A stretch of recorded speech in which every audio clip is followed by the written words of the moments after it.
নমস্কার বন্ধুরা, গল্পের চিলেকোঠা পরিবারে আপনাদের সকলকে স্বাগত জানাই। আমি সায়নী। আজ আমাদের নিবেদন বিখ্যাত লেখিকা শ্রীমতী সুচিত্রা ভট্টাচার্য রচিত গল্প গোপন মায়া। গল্পটি কেমন লাগলো কমেন্টে জানাবেন। যদি ভালো লাগে লাইক করবেন, আর চ্যানেলটিতে যদি নতুন হয়ে থাকেন সাবস্ক্রাইব করবেন। তবে চলুন আর দেরি করব না, শুরু করি আজকের গল্প। শ্রীমতী সুচিত্রা ভট্টাচার্য রচিত গল্প গোপন মায়া। মানিকের মা কাজে এলো না আজ। অপেক্ষা করে করে 10টা নাগাদ নিজেই রান্নাঘরে ঢুকে পড়েছিল রঞ্জন। তারা অবশ্য নেই, রান্না আরও পরে চাপালেও চলে, কিন্তু ছুটির সকালে একা ফ্ল্যাটে সে এখন করবেই বা কি? টিভি দেখবে বসে বসে, একঘেয়ে, ভীষণ একঘেয়ে। বই পড়বে, ক্লান্তিকর। আচ্ছা, গান শুনবে, ইচ্ছে করছে না। গড়াগড়ি খাবে বিছানায়, তাও ভালো লাগছে না। আবার উল্টোবে খবরের কাগজ, ধুট। তার চেয়ে বরং এই রান্না খেলাটা কি মন্দের ভালো নয়?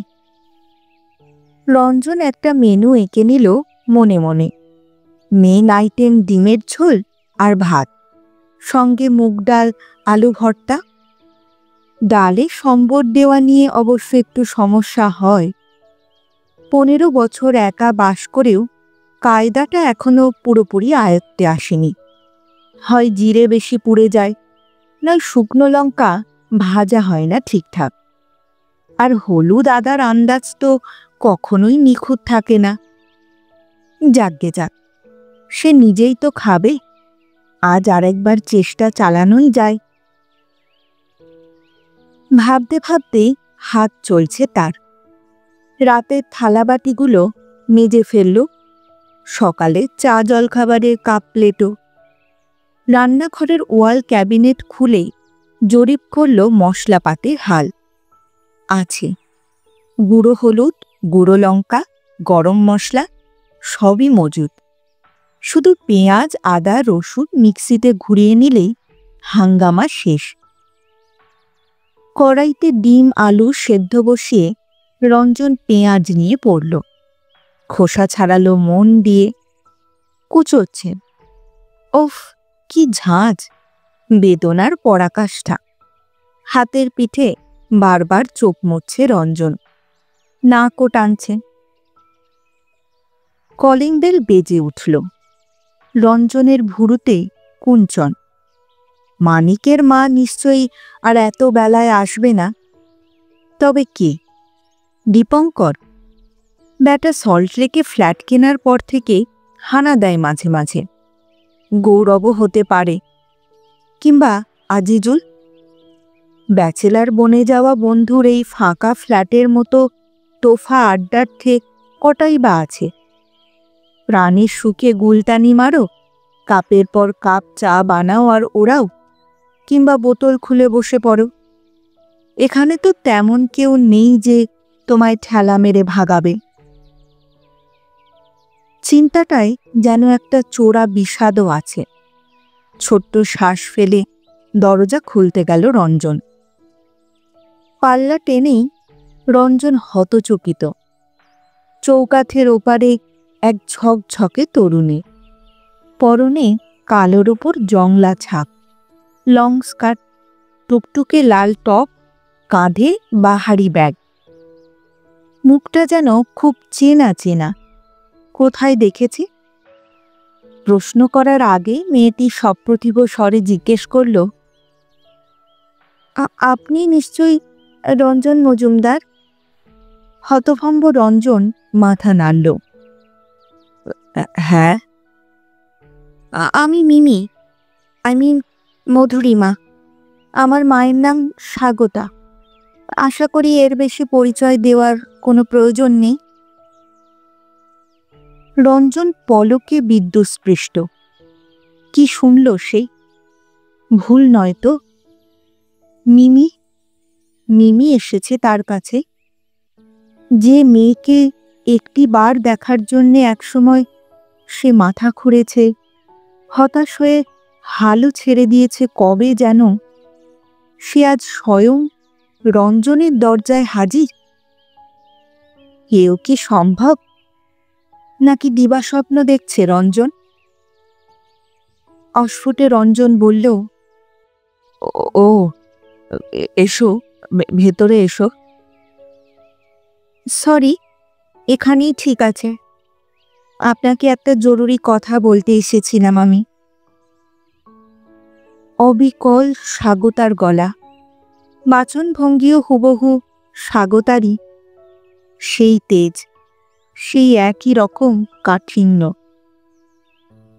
রঞ্জনের বুকটা চিনচিন করে উঠল, তবু জোর করে হাসি ফোটালো ঠোঁটে। খানিকটা নাটকে ভঙ্গিতেই বলে ফেলল, আমার দরজা থেকেই ফিরে যাবে তুমি? একবারটি ভেতরেও পা রাখবে না? প্রার্থনায় কি খুব বেশি আকুতি ছিল? মিমি যেন ক্ষণিক দোটানায় স্থির চোখে রঞ্জনকে নিরীক্ষণ করল একটু। কবজি উল্টে ঘড়ি দেখল, বুঝি গড়ে নিল ভাবনার সূক্ষ্ম অবকাশ। তারপর গুমগুমে গলায় বলল, অল রাইট, চলুন, তবে আমি কিন্তু বেশিক্ষণ বসবো না। আচ্ছা আচ্ছা, এসো তো। দুকামরার ফ্ল্যাটের ড্রয়িং ডাইনিং স্পেসটুকু বড্ড অগোছালো হয়ে আছে আজ। বেতের সোফায় যেমন তেমন ছড়ানো ইংরেজি বাংলা খবরের কাগজ। মেঝেতে গড়াগড়ি খাচ্ছে ছেঁড়া খাম, খালি সিগারেটের প্যাকেট, দুখানা অ্যাস্ট্রে, দুটোই টইটম্বুর। টিভির ওপর জলের বোতল, শোকেসের মাথায় ম্যাগাজিনের স্তূপ, ফাঁকা হুইস্কির বোতলও শোভা পাচ্ছে টেলিফোনের পাশে। দেখে একটা শিশুও বুঝবে এ এক ছন্ন ছাড়ার সংসার। খবরের কাগজগুলো ঝটপট সরাতে গিয়ে রঞ্জনের খেয়াল হলো আনাজ কাটার ছুরিটা এখনো তার হাতে ধরা আছে। মেয়েটাও যেমন তেরচা চোখে দেখছে অস্ত্রখানা। অপ্রস্তুত স্বরে রঞ্জন বলল, আমি পেঁয়াজ কাটছিলাম, রেখে আসতে ভুলে গেছি একদম। মিনি হাসল না, চোখ ঘুরিয়ে নিয়েছে। খপ করে বোতলটা তুলে নিয়ে রঞ্জন তড়িত পায়ে রান্নাঘরে। হৃৎপিণ্ডটা লাফাচ্ছে। বুকে খানিকটা বাতাস ভরে স্থিত করল নিজেকে। বোতল নামালো সিঙ্কে, ছুরিও যথাস্থানে। পায়ে পায়ে ফিরল ঘরে। সোফা ঝাড়ছে। মৃদু স্বরে বলল, দাঁড়িয়ে আছো, বসো, জল খাবে? No thanks. মিমি বসেছে আড়ষ্টভাবে। দেওয়ালে রঞ্জনের কাঁধে 2.5 বছরের মিমি। সেদিকেই ঝলক তাকিয়ে দৃষ্টি ফিরিয়ে নিয়েছে। কপালে চওড়া চওড়া ভাঁজ ফেলে বলল, আপনি নিশ্চয়ই আমাকে দেখে খুব অবাক হয়েছেন। রঞ্জন যেন ঠিক শুনতেই পেল না। মিমিকে দেখছে নিষ্কলক। কত বড় হয়ে গেছে তার মেয়েটা। সেই কোকড়া কোকড়া চুল, ফোলা ফোলা গাল, গাবলু গুবলু মিমির সঙ্গে এই মিমির মিল পাওয়া ভার। সামান্য লম্বাটে মুখ, সরু কপাল, পাতলা পাতলা নাক, ঈষৎ চাপা ঠোঁট, আয়ত চোখ আর কাঁচছোয়া চুলে শ্যামলা রঙা মিমি এখন অন্যরকম। কার মতন হয়েছে মিমি? স্বাগতা? হুম, স্বাগতার মুখ তো গোল, রঙও অনেক ফর্সা স্বাগতার। বরং মিমির এই মুখের সঙ্গে রঞ্জনের মায়ের আদলটাই মেলে বেশি। মেয়েকে কেড়ে নিয়ে গেলেও মেয়ের চেহারাটাকে মনমতো বদলাতে পারেনি তাহলে স্বাগতা? যাদের সে অসম্ভব অপছন্দ করত, তাদেরই একজন রয়ে গেল মিমির অবয়বে। মিমির কপালের ভাঁজ ক্রমশ ঘনতর। ঠোঁট বেঁকিয়ে বলল, আমি কিন্তু কোনো সারপ্রাইজ দেওয়ার উদ্দেশ্যে এখানে আসিনি। ইনফ্যাক্ট আমার মাও জানে না। জানলে অবশ্যই আমার আশাটা অ্যালাউ করতো না। রঞ্জনের মুখ ফসকে বেরিয়ে গেল। তাহলে এলে কেন? ওই যে বললাম, একটা ইম্পর্টেন্ট কাজে। আপনাকে একটা ইনফরমেশন দেওয়ার ছিল। কি বলো তো? আপনি একসময় একটা ইন্স্যুরেন্স করিয়েছিলেন আমার নামে, 18 বছরের পলিসি। মিমি এতক্ষণে সরাসরি তাকিয়েছে। আপনার মনে পড়ে কি? মিমি কোন দিকে কথা ঠেলতে চাইছে বুঝতে পারছিল না রঞ্জন। সত্যি বলতে কি, এখনও তার বোধবুদ্ধি সেভাবে ক্রিয়া করছে না। মিনির আকস্মিক উপস্থিতিতে এখনও যেন ধাতস্থ হয়নি মগজ। ফ্যাল চোখে বলল, হ্যাঁ, একটা করেছিলাম তো। আমার মেয়ে যাতে বড় হয়ে লামসাম একটা অ্যামাউন্ট পায়, তার হায়ার এডুকেশনের জন্য, কিংবা। পলিসিটা ম্যাচিওর করেছে। ও, বাহ, ভালো তো। না, ভালো নয়। আসলে এ টাকা আমার চাই না। বাক্যটা এমন তীক্ষ্ণভাবে ছুড়ল মিনি, ক্ষণিকের জন্য রঞ্জন যেন সরাহত। অতি কষ্টে হজম করল আঘাতটা। জিজ্ঞেস করল, কেন নেবে না? জানতে পারি কি? কেন নেব তার কোনো আনসার আপনার কাছে আছে কি? না, এ মেয়ে রঞ্জনকে ক্ষতবিক্ষত করতেই এসেছে আজ। হাত বাড়িয়ে টেবিল থেকে সিগারেটের প্যাকেটটা তুলল রঞ্জন। ধরিয়েও ফেলল একটা ফস করে। টের পেল জ্বলন্ত সিগারেট আঙুলের ফাঁকে কাঁপছে টিপটিপ। একটা ক্রোধ যেন কোত্থেকে ধেয়ে আসছে মস্তিষ্কে। স্বাগতা শুধু মেয়েকে ছিনিয়ে নিয়েই ক্ষান্ত হয়নি, যত্ন করে তাকে শিখিয়েছে কিভাবে রঞ্জনকে অবজ্ঞা করতে হয়। অবজ্ঞা না ঘৃণা? চোখের কোণ দিয়ে রঞ্জনকে দেখছে মিমি। বোধহয় তৃণ হাতড়াচ্ছে, প্রস্তুতি নিচ্ছে কোনো তীর হানার। মাথায় একরাশ ধোয়া পাঠিয়ে রঞ্জন খানিকটা লাগামে আনল নিজেকে, গোছালো। তবু ঝাঁজ একটু এসেই গেল গলায়। আমার কাছে অনেক উত্তরই আছে মিনি, তুমি কি সেগুলো শুনতে চাও? মিনি ঘাড় ফেরালো দেওয়ালের দিকে, কঠিন চোয়ালে উপেক্ষা। রঞ্জন মরিয়াভাবে বলল, কোয়েশ্চেন করলে রিপ্লাইয়ের জন্যও তৈরি থাকতে হয় মিমি, নইলে যাকে প্রশ্ন করছো তার প্রতি অবিচার করা হয় কিন্তু। মিমি তবুও নীরব, ঠোঁট কামড়াচ্ছে। বিরক্তি চাপছে কি?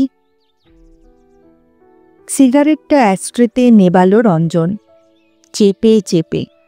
না, সে বোধহয় একটু বেশি আবেগতাড়িত হয়ে পড়েছে। 15 বছর পর মেয়েকে আচমকা সামনে পেয়ে কৈফিয়ত দেওয়ার জন্য ছটফট করাটা কি ছেলে মানুষই নয়? আর সে বলবেই বা কি?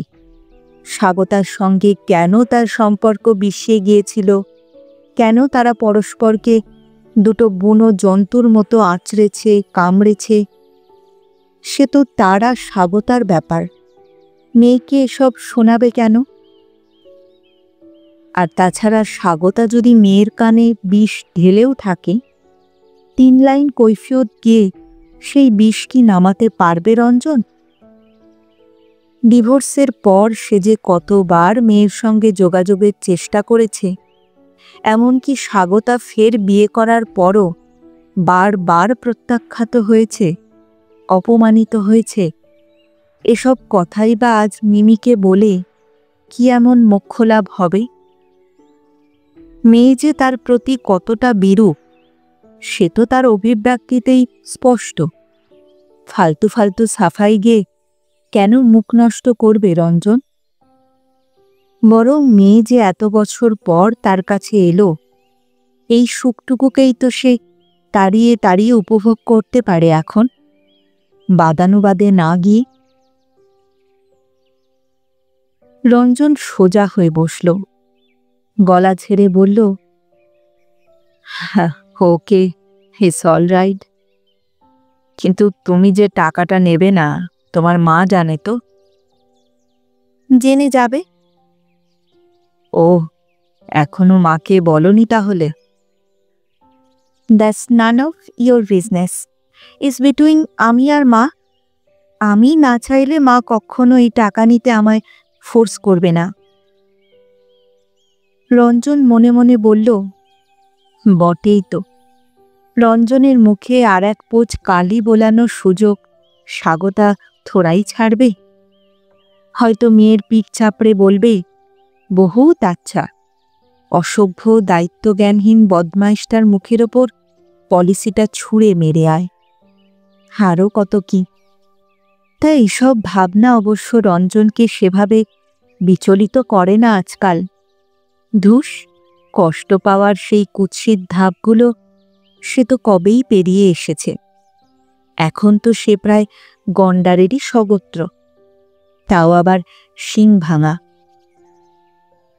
ম্লান হেসে রঞ্জন বলল, ঠিক আছে, এতই যখন আপত্তি, নিও না টাকা। আমার তো তোমার ওপর কোনো জোর নেই। নেই তো। মিমি স্বর রুক্ষতর। আমারও আপনার ওপর কোনো জোর নেই, আর নেই বলেই ও টাকা টাচ করা আমার উচিত হবে না। ব্যাস ব্যাস, ম্যাটার ইজ সেটেলড। দুহাত তুলে মিমিকে থামালো রঞ্জন। তারপর অনুনয় সুরেই একটু বলল, এবার একটু রিল্যাক্স করো। বলো কি নেবে, চা না কফি? আমি কিন্তু দুটোই ভালো বানাই। সরি, আমি এখানে আপ্যায়িত হতে আসিনি। আহা, উত্তেজিত হচ্ছ কেন? B logical. রঞ্জন মাথাটাকে একদম বরফ করে ফেলল। মিমির বুনো ঘোড়ার মতো হাবভাব দেখে এবার যেন একটু মজাই লাগছে তার। হাসি হাসি মুখে বলল, তুমি নিশ্চয়ই স্বীকার করো না আমার সঙ্গে তোমার কোনো সম্পর্ক আছে? করি নাই তো। অর্থাৎ আমরা পরস্পরের অনাত্মীয়, রাইট? অবশ্যই। আমরা কি পরস্পরের শত্রু? তাও তো নয়, ঠিক? মিমি থতমত, চোখ পিটপিট করছে। রঞ্জন বলল, তাহলে কি দাঁড়ালো?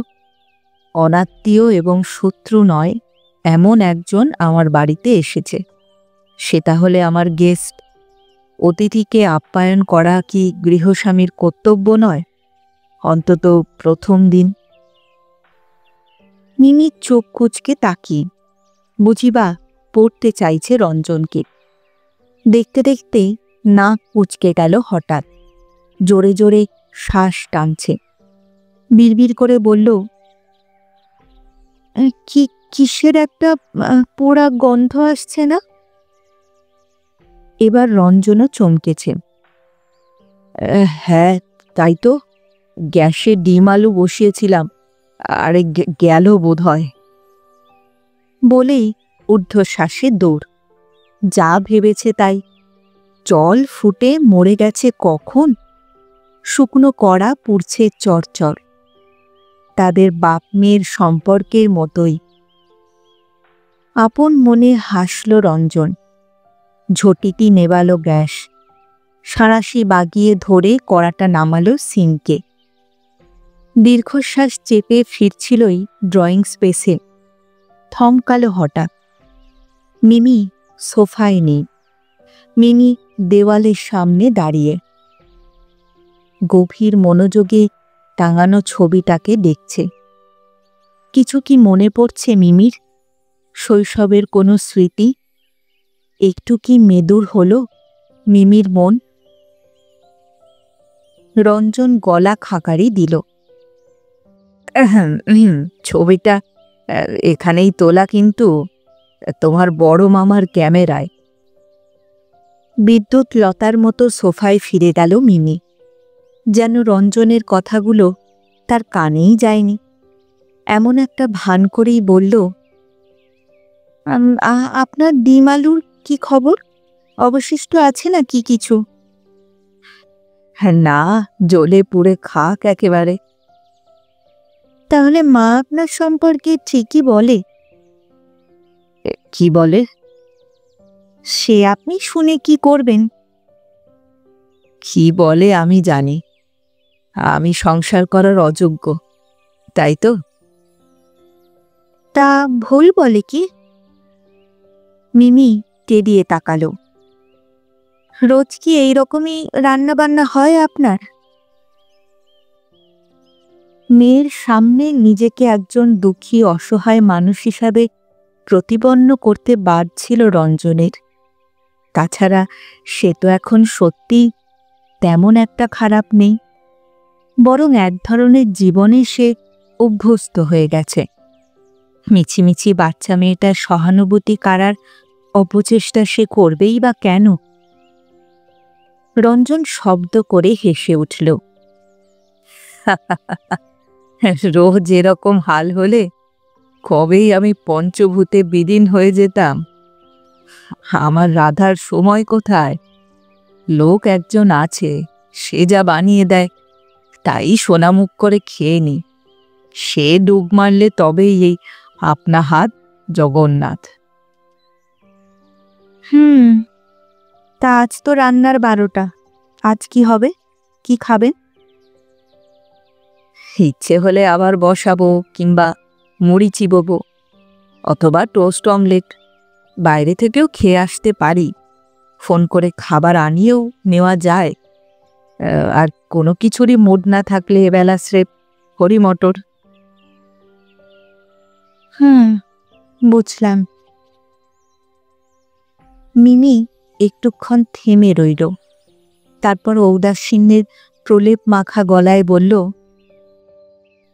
তাই এরকম একা একা থাকার দরকারটাই বা কি? এই বয়সে দোকা জোটাবো কোত্থেকে? জানো না, নেক্সট ফেব্রুয়ারিতে আমি হাফ সেঞ্চুরি করব। অনেক আগেই তো বন্দোবস্তটা তাহলে করতে পারতেন। তা হয়তো পারতাম। রঞ্জনের মুখে একটা ছদ্ম করুণ ভাব এবার। কিন্তু একজনের জন্যে প্রতীক্ষা করছিলাম যে। মিমির চোখ সরু, বলল, কে সে? রঞ্জন মনে মনে বলল, তুই তুই। মুখে অবশ্য রহস্যের হাসি টেনে বলল, এতটা পার্সোনাল কথা তোমায় বলে ফেলবো এমন ঘনিষ্ঠতা আমাদের হয়েছে কি?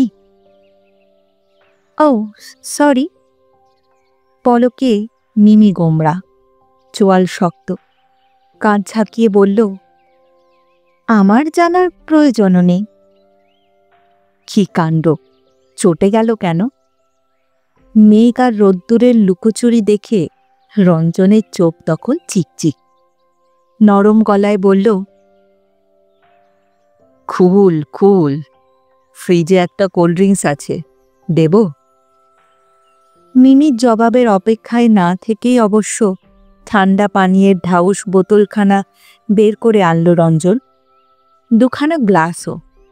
তরল ঢেলে একটা গ্লাস মিমিকে বাড়িয়ে দিয়ে বলল, নাও, চুমুক দাও তো। গ্লাসটা ধরল মিমি, তবে খাচ্ছে না, কি যেন ভাবছে।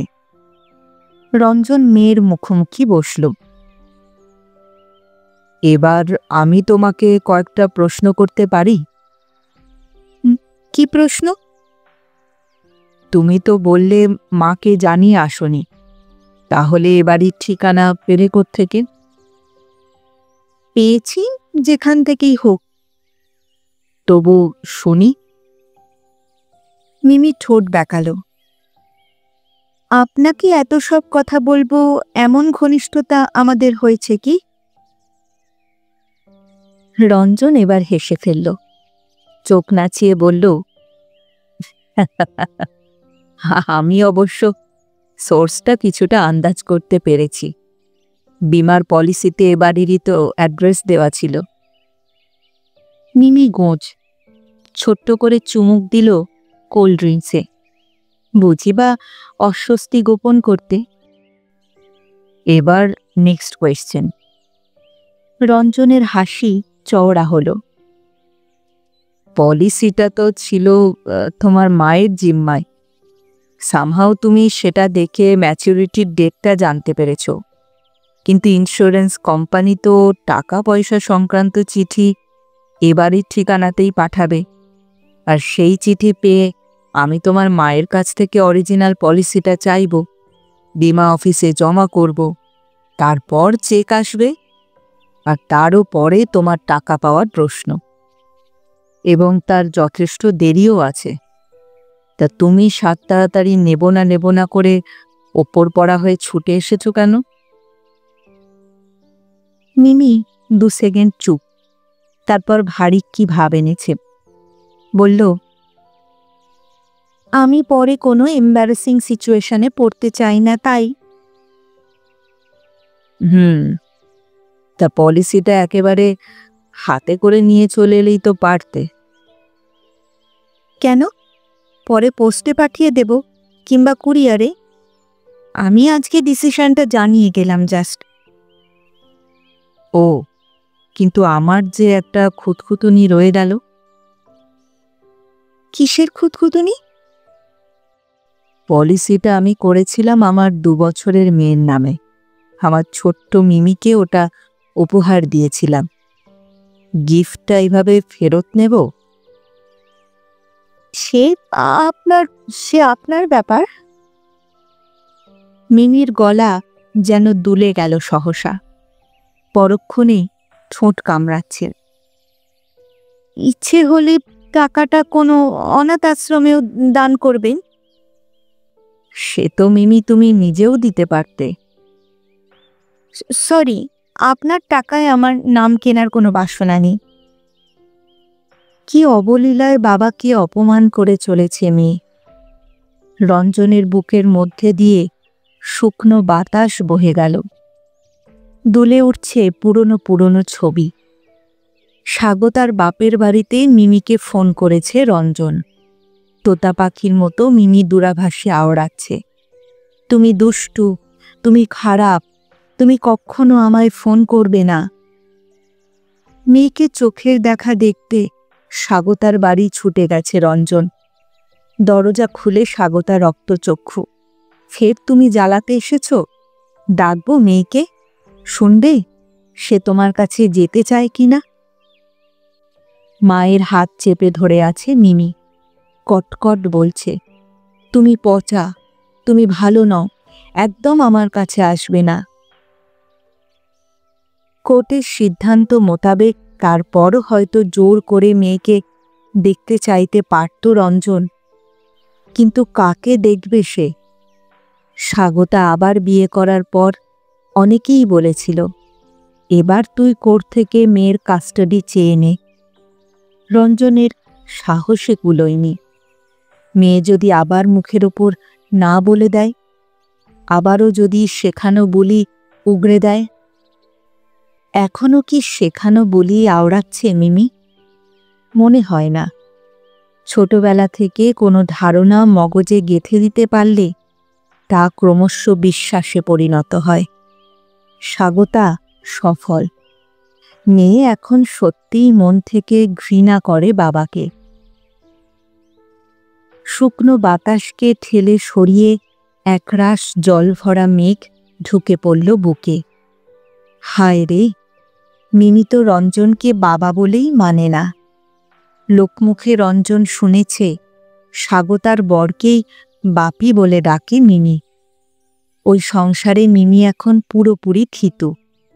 রঞ্জন তার কাছে একটা অস্বস্তিকর অস্তিত্ব মাত্র। ভেতরে সাইক্লোনটিকে প্রাণপণে চেষ্টায় বাগে আনল রঞ্জন। গলা ছেড়ে বলল, সে একটা ব্যবস্থা করা যাবে ক্ষণ। এবার তোমার কথা একটু বলো। খালি গ্লাস নামিয়ে রাখল মিনি। আমার আবার কি কথা? তুমি তো বিএসসি পার্ট 1 দিয়েছ, তাই না? বটানি অনার্স। অনেক খবর রাখেন তো। হ্যাঁ, কানে এসে যায়। তা বিএসসির পর কি ইচ্ছে আছে? এমএসসি করবে তো? হয়তো। তারপর রিসার্চ, একাডেমিক লাইনেই থাকতে চাও? ঠিক নেই, রেজাল্টের ওপর ডিপেন্ড করছে। বলেই মিমি সচকিত। বাই দ্য ওয়ে, আপনি জেনে কি করবেন? না, এমনি, জাস্ট কৌতূহল। Meaningless curiosity. বলি তড়াক করে দাঁড়িয়ে পড়েছে Mimi. Thanks for the cold drinks. ঘরে ডাকার জন্য ধন্যবাদ। এবার চলি। চলি বলতে নেই মিমি, বলো আসি। মিমি ঘাড় কাত করে শুনল কথাটা, তারপর পায়ে পায়ে এগোচ্ছে দরজার দিকে। রঞ্জনের বুকটা হু হু করে উঠল। পেছন থেকে ডেকে উঠেছে, মিমি। কিছু বললেন? একটা রিকোয়েস্ট করব। রঞ্জনের গলা কেঁপে গেল। রাখবে? বলো কি? পলিসিটা পোস্টে নয়, নাইবা পাঠালে কোথায় কিভাবে হারিয়ে যায় তো বলা যায় না। তুমি কুরিয়ার হয়ে এসে দিয়ে যেও। মিমি চোখে চোখ রাখল, তাকিয়েই আছে। রঞ্জনের চোখে কি খোঁজে মিমি? কিছু কি পেল দেখতে? রঞ্জন ফের বলল, আসবে তো। উত্তর না দিয়ে মিমি দরজা পেরিয়ে সিঁড়িতে নামছে, এক পা করে নামছে। রঞ্জন দ্রুত বেরিয়ে রেলিং ধরে ঝুঁকল, দেখছে মেয়ের চলে যাওয়া। হঠাৎই রঞ্জন বিমূঢ়। 1.5 তলার ল্যান্ডিংয়ে দাঁড়িয়ে পড়েছে মিমি। কাঁধে ঝোলানো ব্যাগ থেকে রুমাল বের করল। মুখ নয়, ঘাম নয়, চোখ মুছছে। ষষ্ঠ ইন্দ্রিয়ের ইশারায় ঝট করে একবার তাকালো উপরে। প্রায় সঙ্গে সঙ্গে ছুটে নেমে গেল বাকি সিঁড়িটুকু। রঞ্জনের দৃষ্টিও ঝাপসা হয়ে আসছিল। হায় রে, নিজের মেয়েকে বুঝতে তার এতটা সময় লেগে গেল।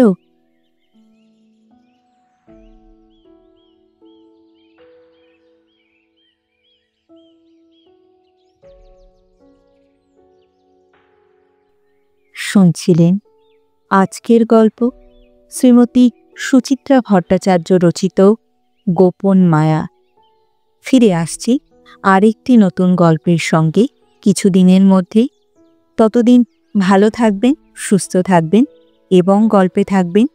আর আমার গল্প পাঠ ও উপস্থাপনা যদি ভালো লাগে তাহলে লাইক আর কমেন্ট করতে ভুলবেন না। আর চ্যানেলটিতে যদি নতুন হয়ে থাকেন সাবস্ক্রাইব করবেন। এতে আমার উৎসাহ ও আত্মবিশ্বাস দুই বাড়ে। তাহলে আজ এখানেই বিদায় নিচ্ছি। আবার দেখা হচ্ছে। নমস্কার।